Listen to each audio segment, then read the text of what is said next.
মাসে 28 লক্ষ মহিলাকে আমরা 3000 টাকা করে দিয়েছিলাম।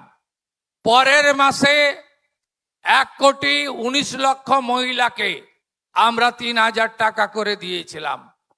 আপনারা জানেন এর আগে যে সরকার 2021-এ প্রথম 500 টাকা করে দিত, 24 সাল পর্যন্ত 500 টাকা করে দিত। 9 মাস লাগিয়েছিল। প্রত্যেকটা জিনিসেরই নাম নথিভুক্ত করতে হয়, ঝাড়াই বাছাই করতে হয়।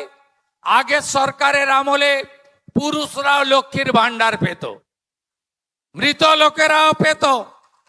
আপনি তো চান না সরকারি টাকা এভাবে নয় ছয় হোক, তাই আমাদের ঝাড়াই বাছাই করতে সময় লেগেছে।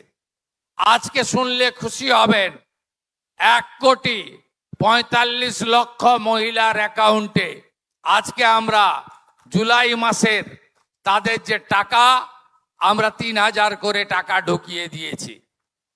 আপনারা 1,45,00,000 মহিলার অ্যাকাউন্টে যারা 10ই জুলাই পর্যন্ত আবেদন করেছেন, আর 31শে জুলাই পর্যন্ত পোর্টাল খোলা ছিল। এই 20 দিনের জন্য আর ঝাড়াই বাছাই করতে আর কয়েকটা দিন লাগবে, হয়তো আরো কিছু সংখ্যা বাড়বে।